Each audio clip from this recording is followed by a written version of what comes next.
Aphoristic Appendage to On Truthtelling. 1051 to 1100. 1051. The longer we live, the older become our earliest memories. In this way, youth becomes attached to age or, more properly, to another age. 1052.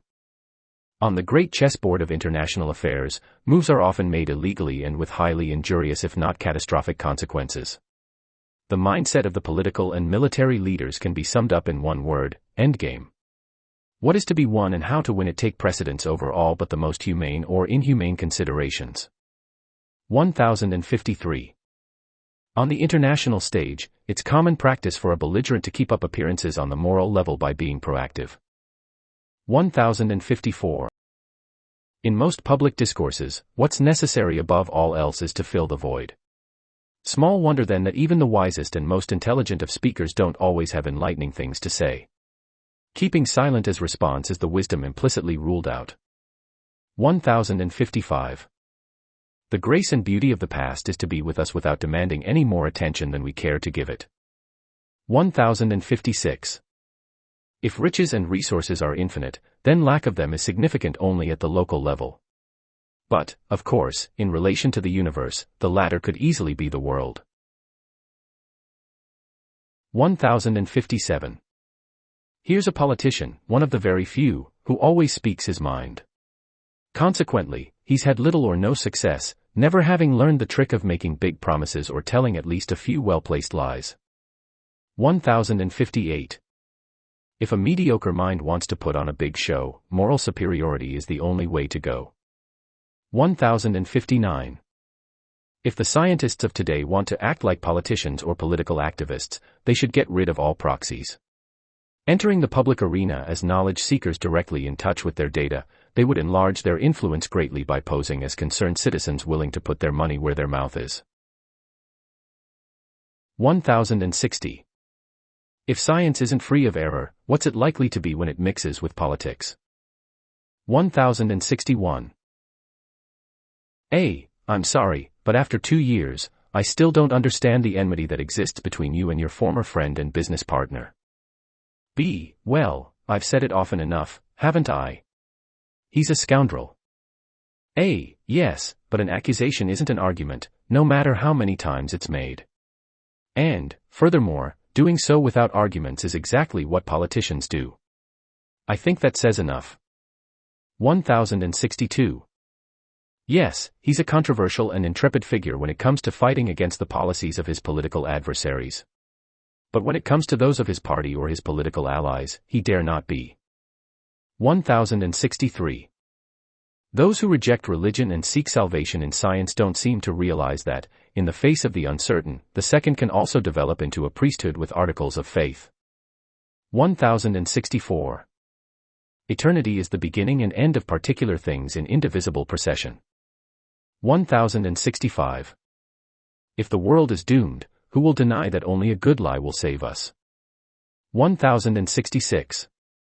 News reporting is not only the art of sensationalism but of camouflaging it. 1067. That a celestial body, immersed in darkness, can suddenly be bathed in light isn't the miracle of life but the one preceding it. 1068. It's the unwritten policy of powerful nations in the West that, while humanistic values should be promoted as much as possible, so also atrocities but, of course, only if this be done discreetly, at a distance, and when it's good for business.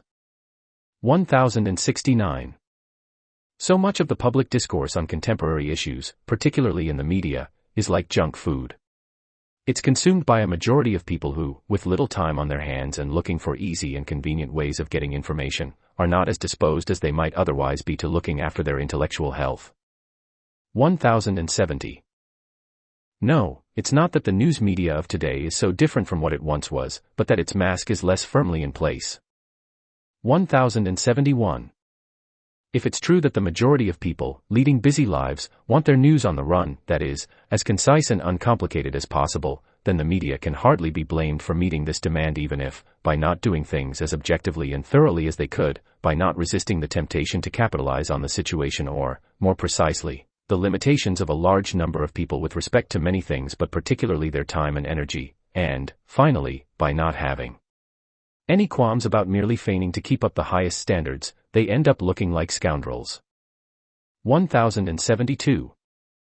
The game of good and evil precedes the game of good versus evil, the second cancelling the first only as a false offabung. 1073. Thank God for appearances which domesticate truth and make it livable. 1074. Respectable scoundrels, those members of society who do rather well despite or even on account of their deep-seated dishonesty, are so common in politics and other places of power nowadays that, with all their talk about changing society and the world for the better, they may very well end up ushering in a modern-day Babylon cleverly billed as the New Jerusalem. 1075. Just as one doesn't have to be among people to enjoy the camaraderie and good cheer of others, so one doesn't have to be young to enjoy the high-spiritedness of youth. 1076. The sky is falling. The sky is falling. The sky is falling. Yes, the sky is really falling. This time. Well, maybe. Note, as in the case of the boy who cried wolf, these false alarms dull sensitivities that might one day be urgently needed. 1077. People who stand out while standing with the crowd usually prosper best during their lifetime, but people who stand out by standing away from the crowd beyond it. 1078. The subhuman in society, insofar as it's above the animal and outside the precincts of morality, has always been, apart from the enslaved, the incarcerated, and the incapacitated, the poor, the irretrievably poor. 1079. First of all, there is the long-standing suspicion about the policies and practices of the people who govern us. At the same time, however, there has been the great counterbalance of a general respect for and belief in institutions such as the press, the schools and universities, the law courts, and the scientific community. But now, what's happening to this great counterbalance? Is it not diminishing before our very eyes? And if this is the case, what then stands between us and general disbelief in the integrity of institutions? Perhaps what we have here are the signs of an oncoming catastrophe we don't want to see conveniently obscured by the signs of the ones we think we do.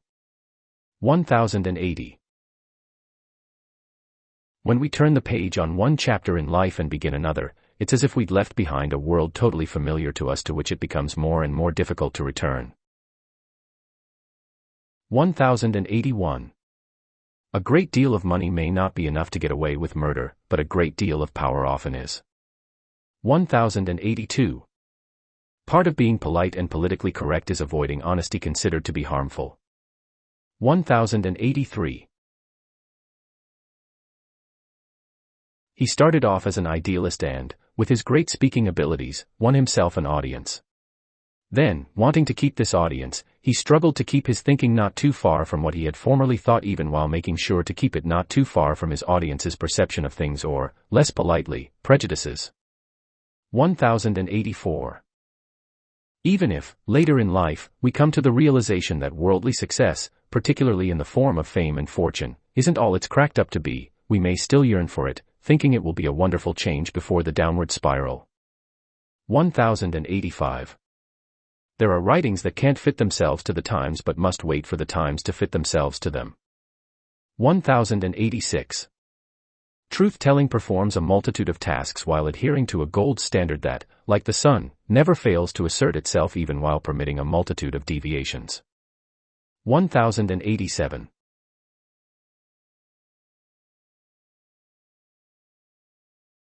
From being fully in the shadows as non-issue to fully in the spotlight as major one, how many times have we seen this happen, or, rather, not seen it?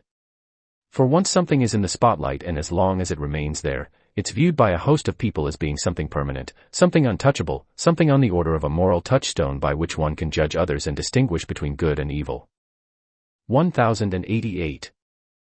The media promulgates alarmism, but this doesn't mean it's always wrong in insisting on some widespread or general danger.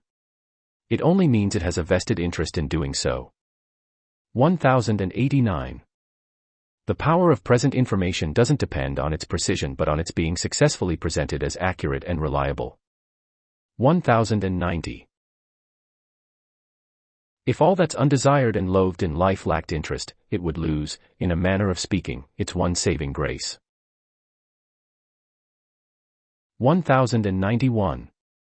Who would want to be cursed with fully knowing the future? Who would not rather have much of the best coming as a surprise and much of the worst with as little worry as possible? 1092.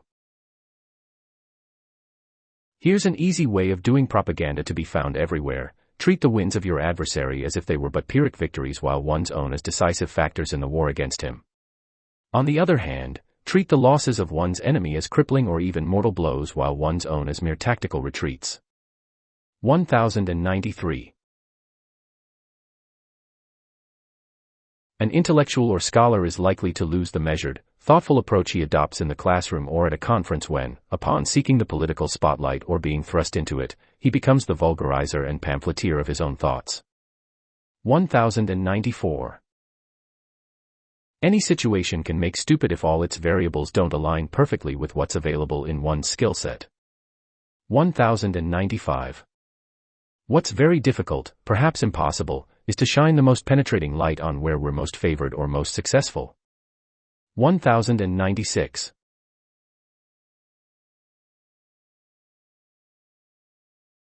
Ad hominem arguments are used by those who are interested not in scoring a bullseye in discussion but rather in landing anywhere they can on the target. To make it a much bigger thing to hit and have these new dimensions as the more or less accepted standard is what is consciously or unconsciously aimed at. 1097. Mother love is perhaps the most constant thing in affairs of the heart, with young woman's love coming in a distant second. 1098.